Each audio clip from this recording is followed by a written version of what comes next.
This is John for John's Beat and the Patch. Today I have the pleasure of being on the beat with Kayden Phoenix, writer, director, producer, and more. How are you? I'm great. Thank you so much for having me, John. When I saw that you were going to be at C2E2, I got really excited because you've got a really cool story, a really unique story. Among other things, you created the first Latina superhero team. Mhm. Could you tell us a little bit about how that started and what that entails? Absolutely. So yeah, I'm a screenwriter, independent. I'm a screenwriter and director as well in the film industry. And I wanted to say, like, as a writer, what can I bring that's different? What can I show on the big screen and pretend that someone's going to buy my screenplay, right? And I was just like, I want to see a Latino superhero. And that was literally my first thought. I was like, great, I can write that, right? No one's telling me no. No one's hiring me, but no one's telling me no. And so I wrote out a Latino superhero, Jalisco, which is my first book that comes out. And I shot a short film, like a sizzle, to show people what it is. And every single person that I showed and I told about, they're like, this is could be a comic book. This is really cool, you know. And I was every time I was like, no, right? Just because I don't come from comics. It's just really like I was like, no, I'm in film, this is feature, blah, blah, blah. And enough to people told me like this should be a comic that I was like, okay, I will pivot and I will do comics. And that's really how I started on that path. And that was in like 2019, late 2019 was when the very first was when Jalisco came out. But that's what started it all. Is just everyone said it should be a comic book because she's a superhero or I don't know what, but that's what started me. Well, how did you have the courage? I know you looked at the industry and you said this is what's missing, this is what I want. But Mhm. a lot of people look at things and go, gee, I wish they had this, I wish they had that, but they don't have the courage or the ability to do it. How did you put that all together? I don't know. I have this thing where it's always like I can do it. I just was raised that way, which I don't know if it's very like Latina thing or Chicana or just because my mom was very much of that mindset. Like if we want to do something, we will do it, which is really nice way to grow up with that mindset because it wasn't like I ever. Not that I didn't get told no. I got told no a lot of times on like anything that I wanted, but things to do, yes, you can absolutely do it. And so it's if no one's telling me no, right? Like I'm in control of my own destiny type deal, especially since I'm self-publishing, I'm writing, I'm buying, I'm paying for my artists and all this stuff. I pay for everything. No one's gonna tell me no. And in that you get freedom, right? Like you have the responsibility, of course, right? If it does great, it's your fault. If it does horrible, it's your fault. But it's the responsibility, but you have the freedom to do anything you want, which is really nice. So like that's the benefit of being independent because no one is up here saying, no, you have to throw in this person or you have to go this way. And so that was really nice. That was a really nice benefit. But mindset wise, I was raised that way. So after you saw that, I know you have five characters and they each had their own individual comics so far. Yes. Um, After you saw the first one actually come to existence, come to fruition, what did you think of that?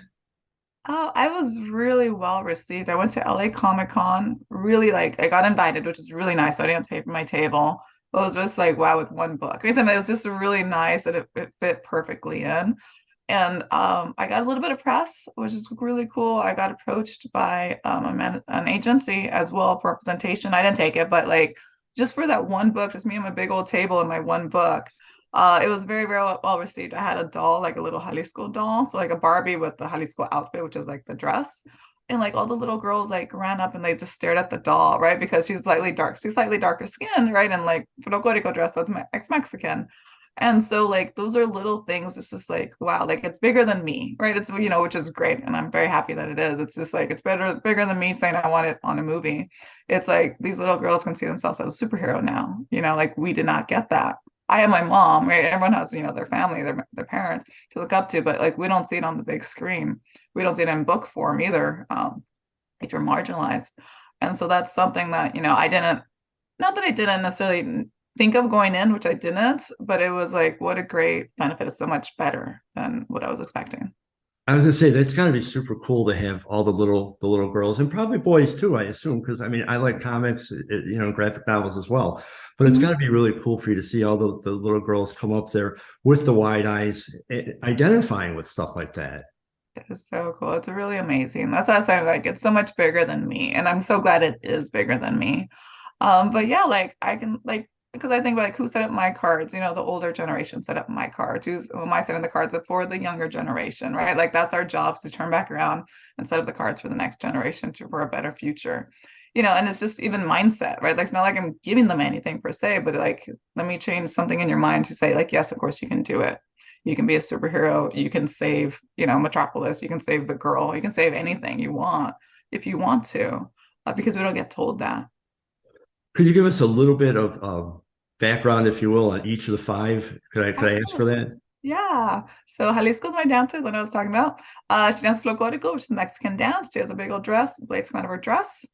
She takes on the femicide in Mexico. The next one is Santa. She's my Texan girl, my Tejana, my border town girl of Texas. She takes on Ice, who's this lady running for mayor in Temple Lucha Lotus.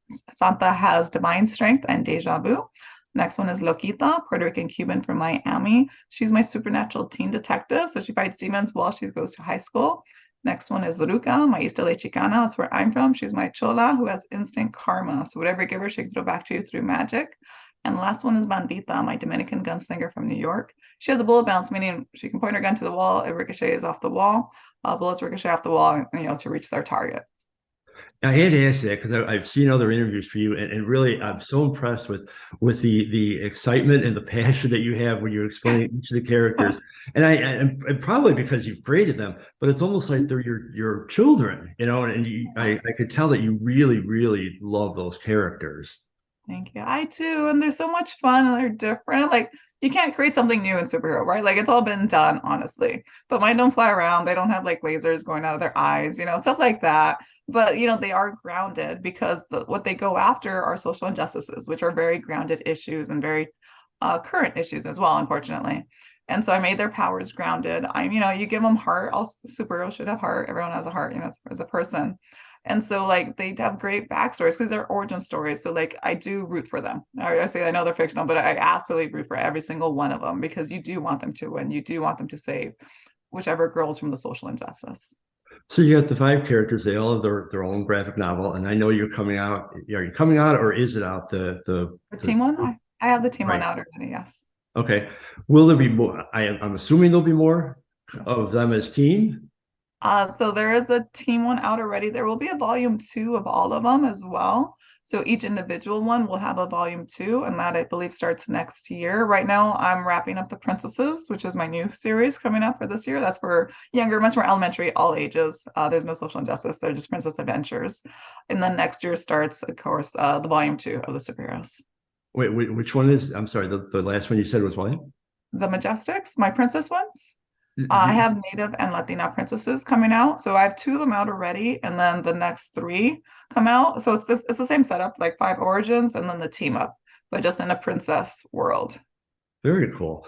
With the five, so you have five of those. How did you get it? How did you decide on five and not six? Or could there possibly be a sixth?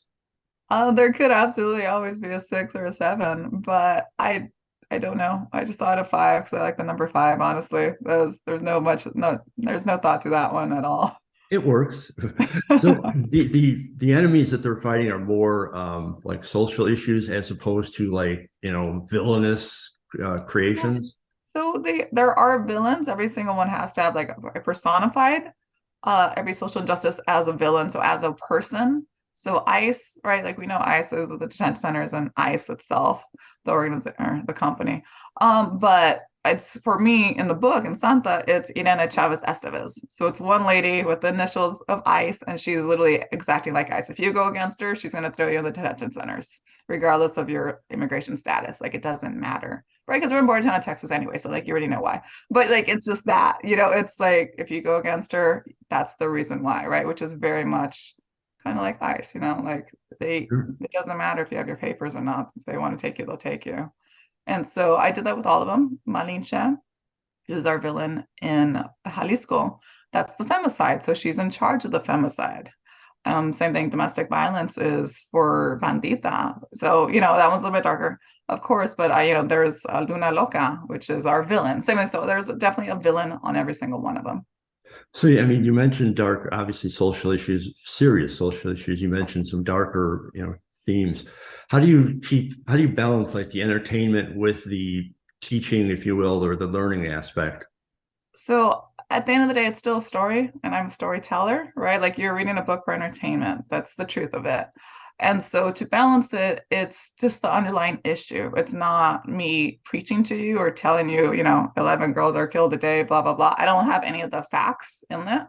But there is authenticity in it. Absolutely. I did my research, something, not that it's in the book in Mhm. regards to facts, because I can't use facts.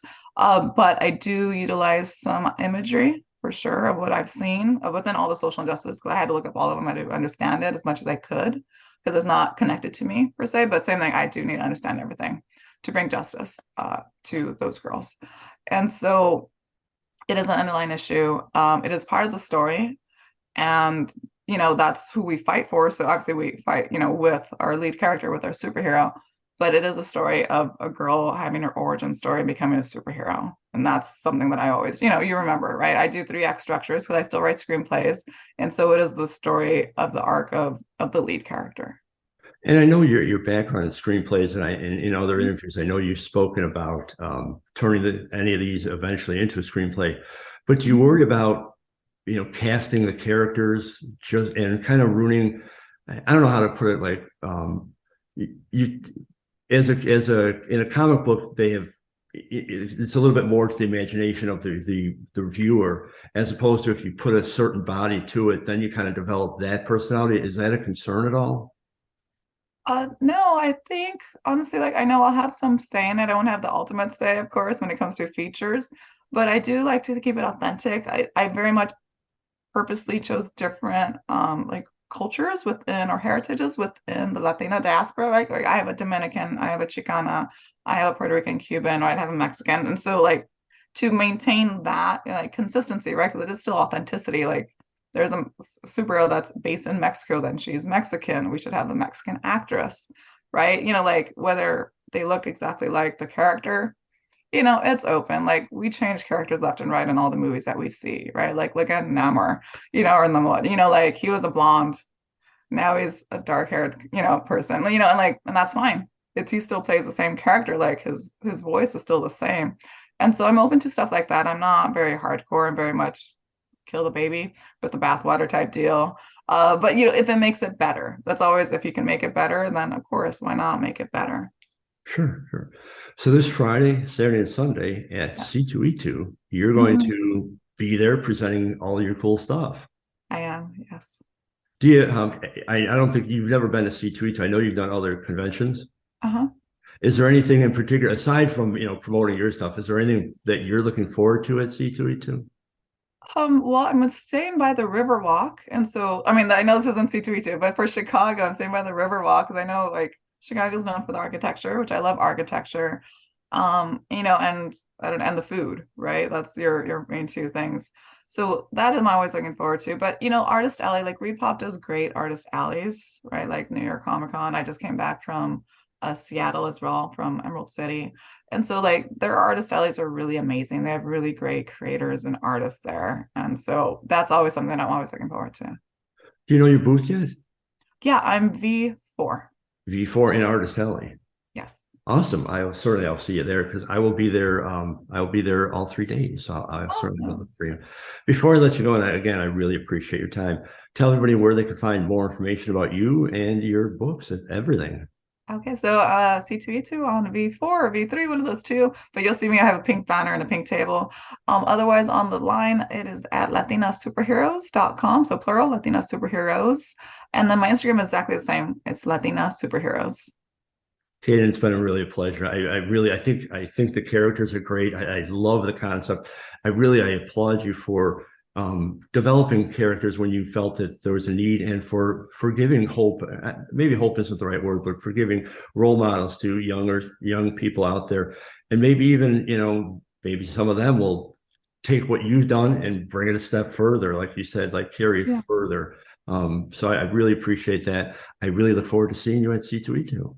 Thank you so much. And thanks for having me on as well. You have a great afternoon. Appreciate it. Thank you. You too. Thank you.